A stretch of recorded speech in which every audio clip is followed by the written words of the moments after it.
and Okay, we'll get don't worry about started. it. Hello out there. Yes, welcome back to Mindful Moments podcast with Dr. Watts. I was going to say your name because I have my good friend on the show with me today. I'm super excited to be here. Yes, we are. So let's get started. Obviously, y'all know I'm always going to check on you to see how you're doing. How was we just had a holiday. Yes, we did. I Yes. guess two of them. Two Memorial, holidays. Mother's Day. Oh, yeah, back to back. All the things. Yes. So tell us what you did for self-care. What did you do? Like, were you pampered? Did you pamper yourself?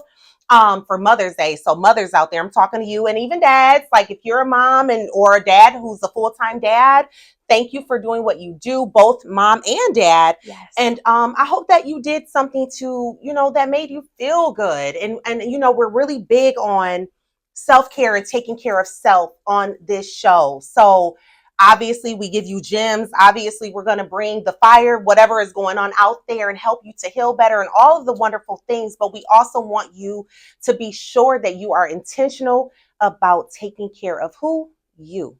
Absolutely. Okay. So let me tell you a little bit about me, right? So what I did over the weekend was not much. Not much. And I'm okay with that because sometimes, just taking a moment to yourself and not doing much of anything, especially if you're in a person, y'all know Dr. Watts is real busy. Yes. She's here, there, and everywhere. So it's important sometimes for me just to sit and be still and be around those who I love and just to be poured into. And so I was able to do that this weekend, and I'm so happy. And our aunt was here from Denver, so that was really cool. We're able to go around our granny and, just be loved and embraced and show love and just exist, just be in the moment. Yeah, sometimes no plan is the best plan. Come on. Oh, I like that. No plan is the what? The best plan. I love absolutely. that. No plan is the best plan. Sometimes. So, and I guess I have to say my best friend got married. Oh, so that was really good. Yes. Yeah, that was really, it turned out so beautiful. You looked gorgeous Thank you. at the wedding, as I'm Thank sure. You. Shout out to the bride. The bride did too. I just didn't see no photos. Oh, you did? Okay, I'm going to have to bring that to your attention. I'll show you after the show. But the bride was absolutely stunning. And it was just a proud, good moment. So it was a good weekend. Absolutely. Great weekend. So today, I told you guys that I promised to bring some of the best that I can within the city and out on the outskirts as well. Okay. And so I have with me today a very dear friend who she know how we feel about our coffee. And I said, girl, we're going to talk about it just a little bit. Absolutely. So I'm like, she's like, girl, what do you want? I got a BOGO. Yep. Like, what's up? We're going to go. So shout out to Big B, right? Yes. So we're repping, we have it in the video, but she brought in coffee for both of us, and I'm telling you, it is hitting home. And thank you. Yes, thank you. You're very welcome. So very much. So along with the coffee, she brought herself, and I'm so excited to introduce Miss Talicia to you. She is a clinician within the Lansing area as well. She treats within this range and on the outskirts as well. Yes. She's an amazing individual, amazing native of this environment, of this area. And I'm just so pleased to have her. I was telling my husband about you a little bit this morning. And she's so strategic and particular and such a professional in all that she does. And she's fun. She's actually really fun. We have a blast. Yeah, she is a ball. She is a ball. I've always enjoyed her presence, her energy. I can remember meeting you. You were younger, and you're younger than I.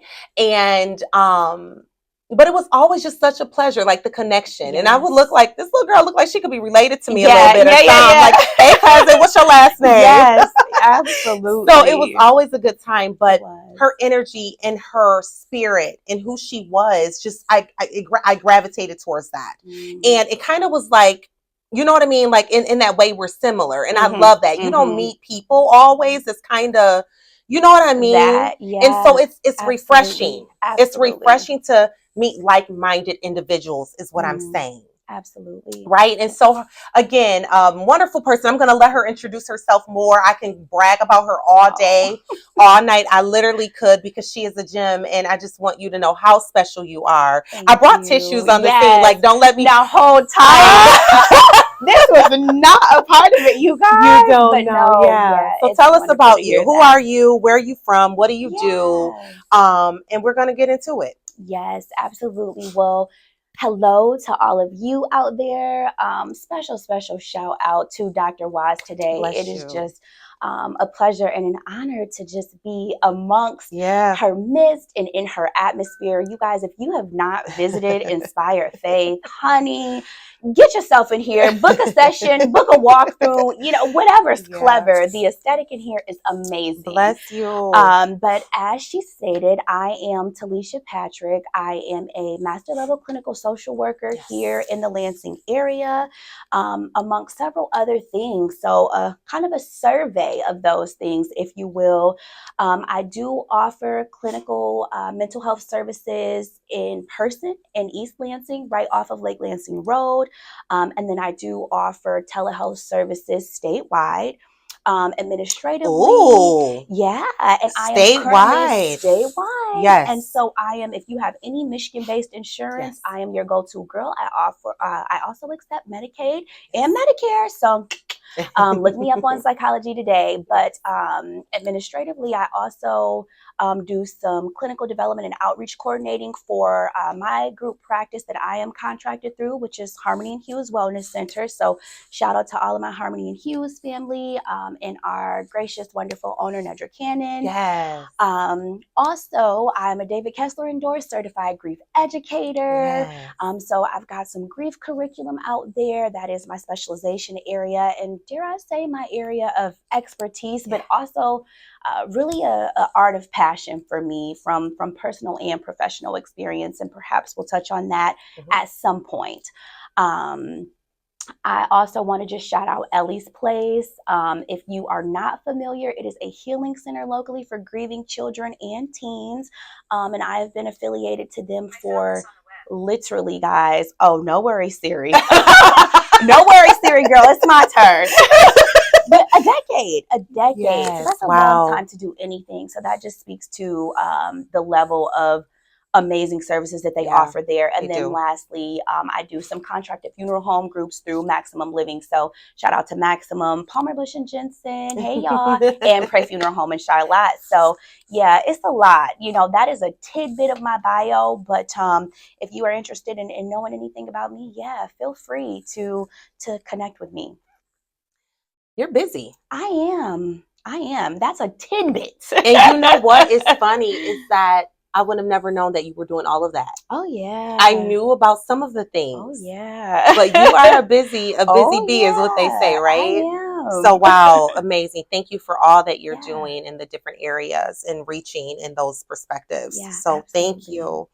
So some of the things that we're going to talk about today, and I'm excited to talk about this, and it's just going to be, we're going to dialogue, because this is what we do on Mindful Moments with our family, right? Let's do it. And all of our consumers, all of our viewers, they're a family. Okay.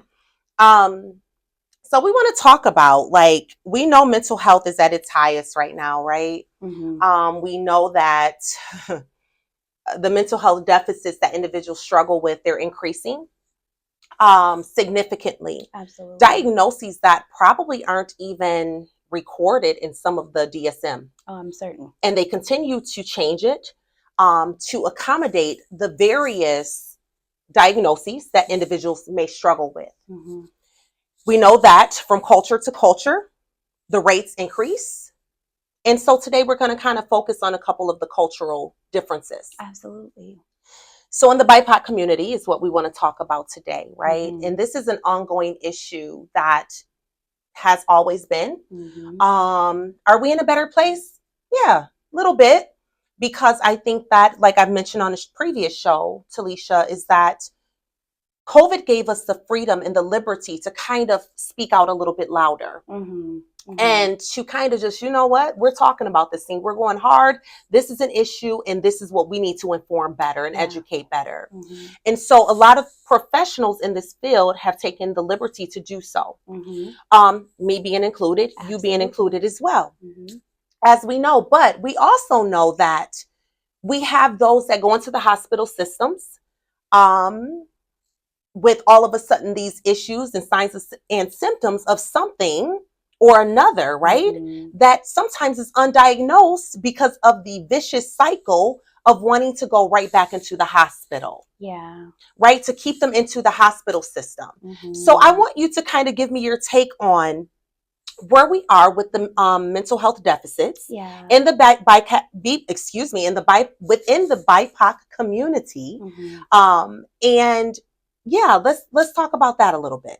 Yeah, absolutely. So certainly this has been, you know, and I don't want to get on a soapbox, but this has been our plight, if you will, for at least documented, 400 years or so. So, a very, we've been at a disproportionate disadvantage for many, many years, And so, as Dr. Watts said, I think certainly I would echo that COVID shed some light on that, because it kind of served as the great equalizer, if you will. I think COVID didn't discriminate, against color or race or resource, but it hit us all, and collectively we grieved, and cumulatively we grieved as a society, right? Yes. So if you didn't know plight prior to, well, I'm sure you had to modify in some way your way of living as a result of that. So we've grieved collectively and cumulatively with that. Now, specifically as people of color, I would say, again, just the proportionate disadvantages that we've been at for many, many years. I don't want to get too much into my conspiracist mind, because I can.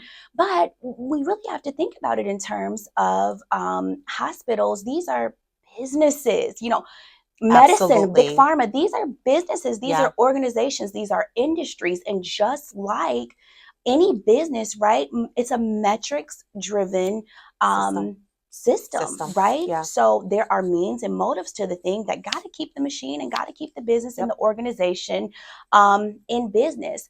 Therefore, it is more lucrative to keep a person. Let's just call it what it is, because she said y'all family, so I ain't go cut chasing corners with y'all, right? That's right. It's a business, so it's more lucrative to keep people coming and keep people stabilized versus cured, or dare I say something preventative, right? Because you have to think about it from the lens of, if you're sick, well, it's going to take certain medication to keep you well, certain services to keep you well. But if we're thinking of cures or preventative measures, that wipes out the pharmacies, that wipes out the hospitals, that wipes out the doctors, that wipes out the urgent cares, that wipes out the boop, boop, boop, boop, boop, boop. So there are so many people and so many entities that lose as a result of your health being prioritized, or at the result or the expense of you winning, so to speak. So I truly just think, in thinking about it from a term of just business, you have to really look at it like that. So it's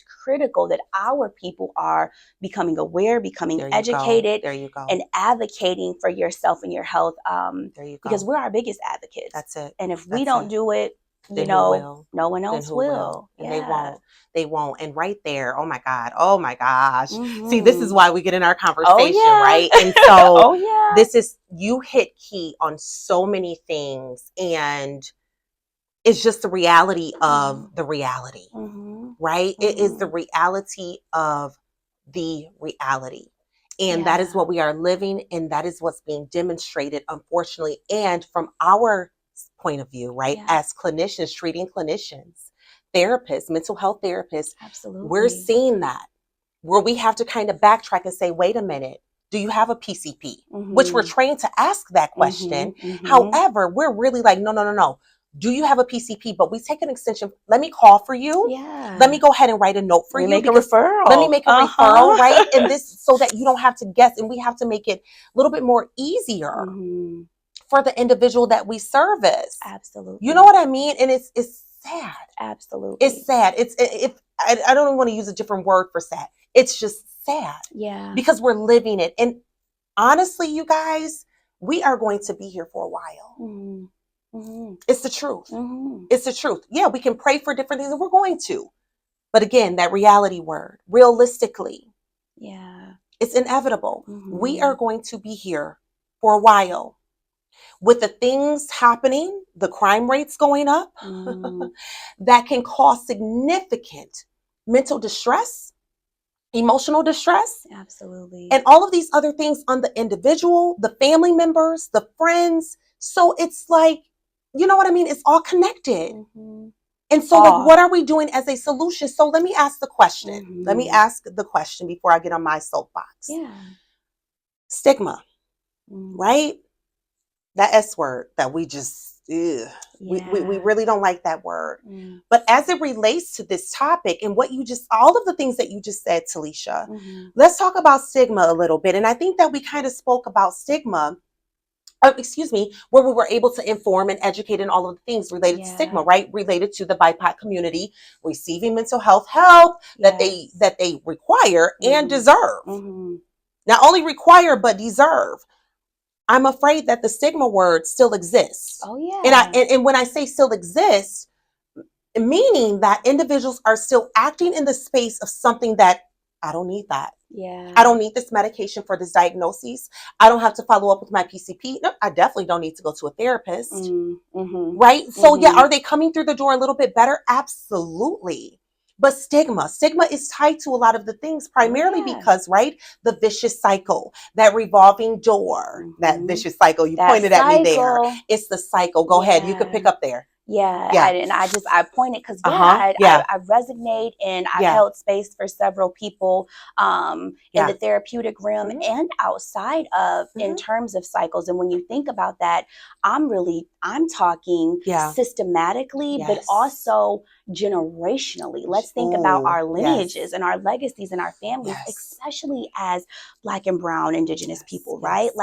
Let's think about it from that standpoint. So I know there's probably not one of you out there that hasn't heard mental health or therapy, like that's for white people, or what's done in this house stay in this house, those types of things, right? So, and I don't want to mock, if you will, our ancestors. That's no shade, shame, or judgment when it comes to our grandparents and our ancestors of the past. I think it's become more or less.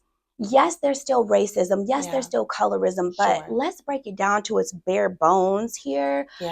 A lack of awareness, a lack of accessibility. That's really it. So when you think about mental health services or regular recurring doctor's appointments and annual visits and things of that nature, not historically having access to that stuff on a regular basis. So we did learn to self-soothe, and we did learn to regulate through hymnals and Negro spirituals in our Bibles and our church communities, and because that's what we had. So as a people, we are survivors, we are resilient, we are all the things, but we are still very much deserving of, right, our human right to access these various services. That's one of the main things I think in terms of stigma and cycle. But another big one that I see is, well, two really, but I want to say, and shout out to one of my besties and fellow clinicians, Markeisha Johnson. She always says, and I've kind of coined this phrase as well, but mental health, that is not a luxury. Mental health is a necessity. It's a necessity. If you think about it, you see a doctor or a primary care physician, or you should be yearly for a physical, right? Annually. As a woman, we go see our OBGYNs for our lady checkups annually. You should be seeing a dentist every 6 months for a cleaning, right? So these are very routine and recurring things that we do for our physical health. But what about the mind? The mental, which affects and impacts the physical health. Exactly. So it's like, why negate what is steering the ship? Where the mind goes, the body flows. So I love that. You see what I'm saying? So if it is every other aspect of us is Yeah. being tended to. Yeah.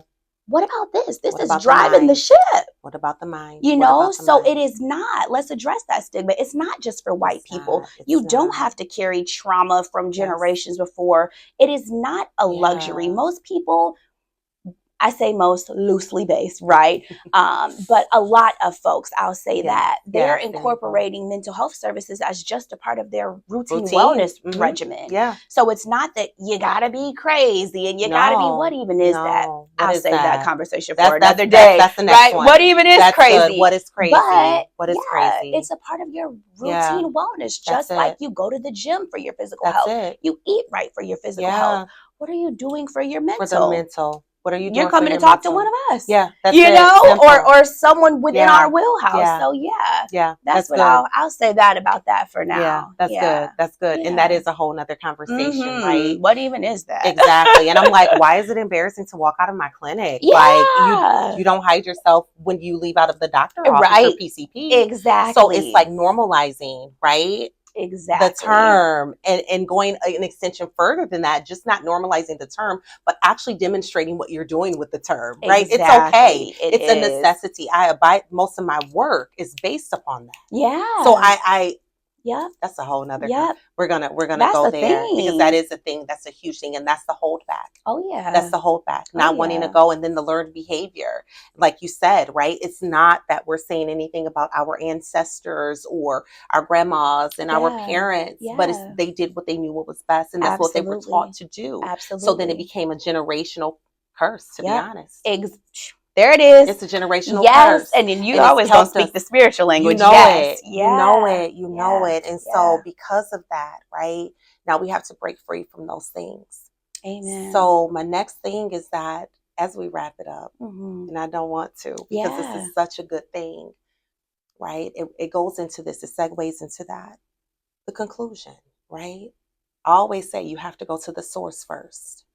You have to have something higher Yeah. that holds you and grounds you. Mhm. And for some people, it looks differently, but something, right? And so for me, it's Jesus Christ. Amen. Amen. And that is the source of all Absolutely. things. And so, but he has also allowed professionals like us, like scientists, like Mhm. neurologists, Mhm. right? Like psychologists, psychiatrists, Mhm. and all of the things to be a part of the world to help people. Yeah. And so spiritually, that's when you get into that spiritual Oh, thing, right? yeah. Because there's a lot of pushback in that space. Absolutely. And I always believe, and I love informing within the church realm Mhm. because where do people go for help? Mhm. Who do they trust? Mhm. For the most part, Yeah. right? Mhm. Again, another part of a different conversation. Absolutely. However, it is so imperative, to say, hey, I'm worth it. I am enough. Ultimately, that is what it boils down to as a conclusion. Absolutely. Now, do we have a long way to go? Probably so. Will it be a revolving door and us continuing to fight? But we will continue to do that because it is within our being to do so. Mm-hmm. We will continue to do so, right? So talk to me a little bit about the conclusion in your perspective, Talicia. Yeah, I would say just concluding, really echoing what Dr. Watts has said here. If you truly think about it, it's really doing yourself, but also, right, your ancestors or anything attached to you, a service to prioritize your mental health. Again, and I'm going to continue to emphasize this, where the mind goes, the body flows. If you truly think about, I'm nervous, I'm anxious, I got a stomach ache, right? I'm excited, my stomach hurt, I'm stressed, my head hurts. All of it is intertwined and interconnected. On the back end, we, outside of layman terms, right, we call that psychosomatic symptomology. But so it's really just all intertwined and interconnected, you guys, really, whether you're addressing it from the medical realm, the mental realm, the spiritual realm. And it's so phenomenal. Let me segue really quick to have like-minded folks that can connect all of those pieces. Absolutely. So dare I say, the Lord appoints certain people as vessels, right, to edify and advance his kingdom and his world. And so if you've had a bad or, maybe a not so pleasurable experience with therapy, because that's a lot of what I hear as well in terms of feedback, please, like this is from me to you. Don't be afraid to give it another attempt. Absolutely. Shop around. Shop Literally, around. right? Like, yes. essentially your mental and medical health professionals, they work for you. Absolutely. So you shop around. Yes. You make the call. You advocate for yourself, and you assess and find a fit. It might not be everybody. You might have to have a couple consultations or intakes, and that's okay. But and that's okay. Absolutely. Shop around. Shop around. I love that. I love that. Absolutely. And we do encourage that. I always tell people, you are not mandated to sit in my chair. If it doesn't work, well, let me help you get help. Absolutely. We know so many clinicians in the area and surrounding. Absolutely. Let us help you get the help that you not only require, but that you deserve. Absolutely. Let us help you. Talicia, Yeah. I thank you. Thank you. My gosh, this has been amazing, amazing, refreshing. Now I want you to tell the people where they can find you. Yeah. Where can we find you? Absolutely. And I'm going to hold up this little card. And so whether you can see it or not, it's fine. Zoom in. Right. Ooh, okay. But directly, right, you can access harmonyandhues.com. And again, I'm Talicia Patrick, LLMSW. My profile will be there. You can also find me on Psychology Today as well, or grief.com on any David Kessler platform as well. Or shoot, just connect with me. If you're in the area, I know somebody know me. So, I trust that everything I do is divinely aligned. If we are intended to cross paths, we will. I trust that. And I'm waiting. So it was a pleasure. I look forward to coming back soon. And please, let's just, wherever you are, clap it up for Dr. Watts. You're so silly. Really. Thank you so very much for doing what you do. Thank you. It's amazing. It's all God. Yeah. I, like you said earlier, it's to build the kingdom, it's to help inform, educate, and do our part. We all have a responsibility to people. Yes. So you're welcome. And I thank you for that. It's funny because we pour into each other on the show. And I love to have a fellow clinician here, and especially someone that I know and that's so dear to my heart. Absolutely. Because we don't get a lot of the gratification, depending, right? Because we're the pourers. That's another show. My goodness, yes. That's another show. Another show. This is my sister, and this is my colleague. She is not my competition. No. Connections, not competitions, you all. Do you know that was my show I was going to air? Listen. Before this one. Listen. And it was on my spirit to say that. It's the enslaved mindset. Come on. Y'all better stop canceling out people who were sent to help you or align something you got going on or connect with you to bring something forth. That's right. You could block a blessing. Right. Come on. Hey. The Bible says what? Iron sharpens iron. Okay, that's it. And on that note, we have sharpened each other today, and hopefully we have sharpened your iron. Yes. Cheers. So thank you again. Y'all know where to find me, and we will see you again on Mindful Moments Podcast. Have a wonderful week. Love and light.